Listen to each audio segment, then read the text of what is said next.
ഫിനാലയിലേക്കുള്ള bonus point ലഭിച്ചത് ഋഷിക്കാണ്. ഋഷിക്ക് വിട്ടുകൊടുക്കായിരുന്നു എല്ലാവരും ചേർന്നുകൊണ്ട്. അവർ 4 പേരാണ് നെക്സ്റ്റ് ടീമിലുണ്ടായിരുന്നത്. അർജുൻ, ജാസ്മിൻ, ഋഷി, അഭിഷേക്. അതിൽ 4 പേർക്കും പോയിന്റ് വേണമെന്ന് ആദ്യം പറഞ്ഞെങ്കിലും പിന്നീട് അവിടെ ഇനി സെക്കൻഡ് ചാൻസ് ആർക്കാണ് എന്ന് ചോദിച്ച സമയത്ത് അഭിഷേക് ഋഷിയുടെ പേര് പറഞ്ഞു, ജാസ്മിൻ അർജുന്റെ പേരും അർജുൻ ജാസ്മിന്റെ പേരും പറഞ്ഞു. പക്ഷെ ഒരാൾക്ക് കിട്ടുള്ളൂ എന്നുള്ളത് കൊണ്ട് ജാസ്മിൻ പിന്മാറി. പിന്നീട് അവിടെ അർജുൻ എന്റെ പിന്നെ സെക്കൻഡ് ചോയ്സ് എന്ന് പറയുന്നത് ഋഷിയാണ് എന്ന് പറഞ്ഞ് ഋഷിക്ക് ആ പോയിന്റ് കൊടുക്കായിരുന്നു. ആ സമയത്ത് ഗെയിം കഴിഞ്ഞ് പുറത്തു വന്ന സമയത്ത് അവിടെ ജിൻഡോ വന്നിട്ട് ഒരു കാര്യം പറയുന്നുണ്ട്. അവിടെ അർജുൻ്റെ അടുത്തും ജാസ്മിൻ്റെ അടുത്തും നിങ്ങൾ കളിച്ചത് ഒരു അപാര ഗെയിമാണ്, നിങ്ങളുടെ ഗെയിമൊക്കെ എനിക്ക് മനസ്സിലായി എന്ന് പറയുന്നുണ്ട്.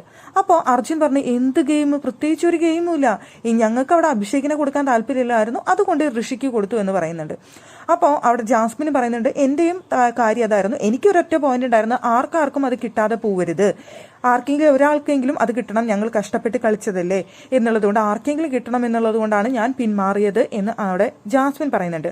പക്ഷെ അർജുൻ പറഞ്ഞത് എന്തായാലും പിന്നെ അവർ രണ്ടുപേരും കൂടി എനിക്ക് വിട്ടുതരാൻ പോകുന്നില്ല എന്നുള്ളത് എനിക്ക് വ്യക്തമായ ധാരണയുണ്ടായിരുന്നു, അതുകൊണ്ടാണ് ഞാൻ ഋഷിക്ക് കൊടുത്തത്, അഭിഷേകിനെ കൊടുക്കാൻ താല്പര്യമില്ലായിരുന്നു എന്ന് അർജുനും പറയുന്നുണ്ട്. പക്ഷേ ജിൻഡോ പറയുന്ന ഒരു പോയിന്റ് അതൊരു വാലിഡ് പോയിന്റ് തന്നെയാണെന്ന് എനിക്ക് തോന്നുന്നത്.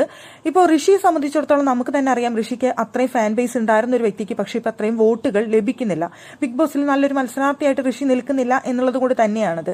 അപ്പോൾ ജിൻഡോ പറയുന്നൊരു കാര്യം, ഇപ്പോൾ ഇത്രയും പോയിന്റ് അവിടെ ഋഷിക്ക് കിട്ടിയിട്ട് ആ ടിക്കറ്റ് ഫിനാലെ വിൻ ചെയ്തുകൊണ്ട് അവിടെ ഫൈനൽ 5ലേക്ക് അവിടെ ഋഷി എത്തിയാൽ മാത്രമേ ഋഷിക്ക് അവിടെ ടോപ്പ് 5ൽ എത്താൻ സാധിക്കൂ എന്നാണ് ജിൻഡോ പറയുന്നത്. ഒരു പക്ഷേ ആ ടിക്കറ്റ് ഫിനാലെ ഋഷി തോൽക്കുകയാണെങ്കിൽ, ഇത്രയും പോയിന്റ് കിട്ടിയിട്ടും അതായത് ബോണസ് പോയിന്റ് കിട്ടിയിട്ടും ടിക്കറ്റ് ഫിനാലെ വിൻ ചെയ്യാൻ ഋഷിക്ക് സാധിച്ചില്ല എന്നുണ്ടെങ്കിൽ ടോപ്പ് 5ൽ ഋഷി വരില്ല എന്നാണ് ജിൻഡോ പറയുന്നത്. പ്രേക്ഷകർ തീരുമാനിക്കും, ഈ ഇത്രയും പോയിന്റ് കിട്ടിയിട്ടും ടിക്കറ്റ് ഫിനാലെ പോലും ജയിക്കാൻ കഴിഞ്ഞില്ല എന്നുണ്ടെങ്കിൽ പിന്നെ എന്തിന് ടോപ്പ് 5ൽ വരണം എന്നുള്ള കാര്യം പ്രേക്ഷകർ ചിന്തിക്കും. അങ്ങനെ ഋഷിയെ ടോപ്പ് 5ലേക്ക് കൊണ്ടുവരില്ല. അപ്പോൾ ഋഷിക്ക് ഇനിയുള്ള ഏക പോംവഴി ടോപ്പ് 5ൽ എത്താനുള്ളത് ടിക്കറ്റ് ഫിനാലെ വിൻ ചെയ്യുക എന്നുള്ളതാണെന്നാണ് ജിൻഡോ അവിടെ പറയുന്നത്. അപ്പോൾ അവിടെ ഇവര് പറയുന്നുണ്ട്, ജാസ്മിൻ പറയുന്നുണ്ട്, അർജുനും പറയുന്നുണ്ട്, ഞങ്ങൾ അങ്ങനെയൊന്നും കരുതിയിട്ടില്ല, ഇങ്ങനെ ഒരു ഗെയിം അതിലുണ്ടെന്നുള്ളത് ഇപ്പോഴാണ് മനസ്സിലായത് എന്ന് ജാസ്മിൻ പറയുന്നുണ്ട്. പക്ഷേ ഇങ്ങനൊരു ഗെയിം അവിടെ നടക്കാം. അവിടെ ജിൻഡോ പറഞ്ഞതൊരു പോയിന്റ് ആണ്, പ്രേക്ഷകർ എല്ലാവരും തീരുമാനിക്കും, 4 പേര് കളിച്ച ഒരു പോയിന്റ് ആണ് അവിടെ ഋഷിക്ക് വിട്ടുകൊടുത്തിട്ടുള്ളത്. ഋഷിക്ക് എന്നിട്ട് ആ പോയിന്റ് കൊണ്ട് ടിക്കറ്റ് ഫിനാലെ വിൻ ചെയ്ത് ടോപ്പ് 5ൽ എത്താൻ കഴിഞ്ഞില്ല എന്നുണ്ടെങ്കിൽ വേണ്ട എന്ന് പ്രേക്ഷകർ തീരുമാനിക്കാം. അതിപ്പോൾ നമുക്ക് ജിൻഡോ ചിന്തിച്ചതിൽ തെറ്റ് പറയാനായിട്ട് സാധിക്കില്ല. ജിൻഡോ ചിന്തിച്ചത് ഒരു കറക്റ്റ് പോയിന്റ് ആണ് എന്ന് തന്നെയാണ് നമുക്ക് പറയാൻ സാധിക്കുന്നത്.